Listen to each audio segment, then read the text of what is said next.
EPF पर 8.25% ब्याज दर की सिफारिश की है और ईडीएलआई योजना में प्रमुख संशोधनों को मंजूरी दी है और सदस्यों के परिवार को अधिक वित्तीय सुरक्षा और सहायता प्रदान करने की सिफारिश की है। केंद्रीय श्रम रोजगार युवा मामलों के खेल मंत्री डॉक्टर मनसुख मांडविया ने आज दिल्ली में केंद्रीय नियासी बोर्ड सीबीटी ईपीएफ 237 के बैठक की अध्यक्षता की है। बैठक के दौरान उपाध्यक्ष सुश्री शोभा करंदवाले ने जो है कि केंद्रीय श्रम एवं रोजगार तथा सूक्ष्म लघु एवं मध्यम उद्यम मंत्री सह उपाध्यक्ष सुश्री सुमिता डावरा और सचिव श्रम रोजगार तथा सदस्य सचिव श्री रमेश कृष्ण मूर्ति केंद्रीय पीएफ आयुक्त भी उपस्थित थे। सीबीटी ने वित्तीय वर्ष 24-25 के लिए सदस्यों के खाते में ईपीएफ संचय पर 8.25% वार्षिक ब्याज दर जमा करने की सिफारिश की है। ब्याज दर को भारत सरकार द्वारा आधिकारिक रूप से अधिसूचित किया जाएगा, जिसके बाद ईपीएफओ के ग्राहकों के खाते में ब्याज दर जमा करेगा। और जो है कि आप खबरों में बने रहिए। कई अनिश्चित आय संसाधनों की तुलना में कर्मचारी भविष्य निधि ईपीएफ की अपेक्षाकृत उच्च और स्थिर रिटर्न प्रदान करता है, जिससे बचत स्थिर वृद्धि सुनिश्चित होती है। ईपीएफ जमा पर अर्जित ब्याज कर मुक्त एवं एक निर्दिष्ट सीमा तक है, जो इसे जो है वेतनभोगी व्यक्तियों के लिए अत्यधिक आकर्षक निवेश विकल्प बनाता है। यह ईपीएफओ के निवेश की क्रेडिट प्रोफाइल और अपने सदस्यों को प्रतिस्पर्धी रिटर्न और इसकी क्षमता को मजबूत विश्वास में दर्शाता है।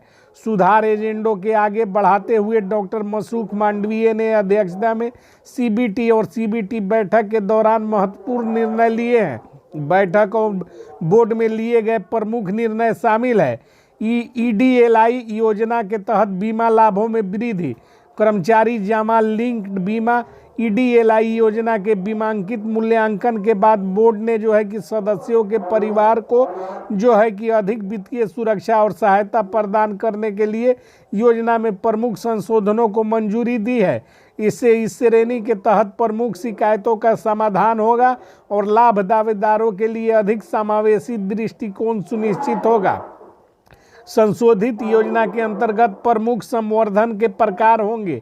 सेवा के 1 वर्ष के भीतर मृत्यु होने पर न्यूनतम लाभ की शुरुआत ऐसे मामलों में जहां ईपीएफ सदस्य की मृत्यु 1 वर्ष निरंतर सेवा पूरी करने के बिना हो जाती है, न्यूनतम 50,000 रुपये तक जीवन बीमा लाभ प्रदान किया जाएगा। इस संशोधन से हर साल सेवा के दौरान मृत्यु होने वाली 5,000 से अधिक मौतों के मामले में अधिक लाभ मिलने की उम्मीद है। गैर योगदान अवधि के बाद सेवा में रहते हुए मरने वाले सदस्यों को लाभ देने के लिए पहले ऐसे मामलों में ईडीएलआई लाभ से इनकार किया जाता था, क्योंकि इन्हें सेवा के बाहर मृत्यु माना जाता था। अब यदि कोई सदस्य अपने अंतिम अंशदान प्राप्त करने के 6 महीने के भीतर मर जाता है तो ईडीएलआई लाभ स्वीकार्य होगा, बशर्ते कि सदस्य का नाम रोल से हटाया न गया हो और संशोधन से अनुमान है कि साल में मृत्यु के 14,000 से अधिक मामलों में लाभ मिलेगा। सेवा निरंतरता पर विचार। पहले 2 प्रतिष्ठानों में रोजगार के बीच 1 या 2 दिन जैसे सप्ताहांत में छुट्टियों का अंतर होने पर न्यूनतम 2.5 यानी कि 2.5 लाख और अधिकतम 7 लाख रुपए के ईडीएलआई लाभ से इनकार कर दिया जाता था, क्योंकि 1 वर्ष की निरंतर सेवा की शर्त पूरी नहीं होती थी। नए संशोधन के तहत रोजगार के 2 दौरों के बीच 2 महीनों के अंतराल को अब निरंतर सेवा माना जाएगा और इससे अधिक मात्रा में ईडीएलआई लाभ के पात्रता को सुनिश्चित होगी और इस बदलाव से हर साल सेवा मृत्यु में 1,000 से अधिक मामलों में लाभ मिलेगा। इन संशोधनों के परिणाम स्वरूप हर साल सेवा में मृत्यु के दौरान 20,000 से अधिक मामलों में ईडीएलआई के तहत अधिक लाभ मिलने का अनुमान है।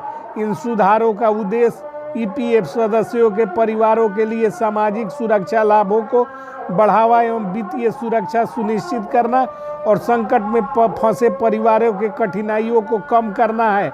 इसके साथ ही पेंशन भोगियों को उच्च वेतन पर पेंशन, PFOHW से संबंधित माननीय सर्वोच्च न्यायालय के आदेश दिनांक 4/11/2022 के निर्णय के कार्यान्वयन के लिए EPFO द्वारा सदस्यों, पेंशन भोगियों, नियोक्ता की सुविधा के लिए विभिन्न कदम उठाए हैं। CBT को अवगत कराया गया है कि EPFO एक मिशन मोड पर काम कर रहा है और 72% आवेदनों पर कार्रवाई की जा चुकी है।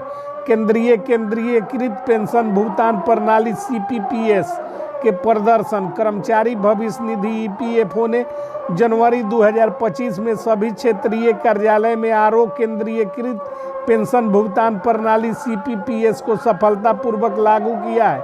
यह प्रणाली के तहत सभी के लिए पेंशन भुगतान SBI की नई दिल्ली शाखा में बनाए गए केंद्रीयकृत पेंशन संवितरण खाते CPDA के माध्यम से वितरित किए जाते हैं।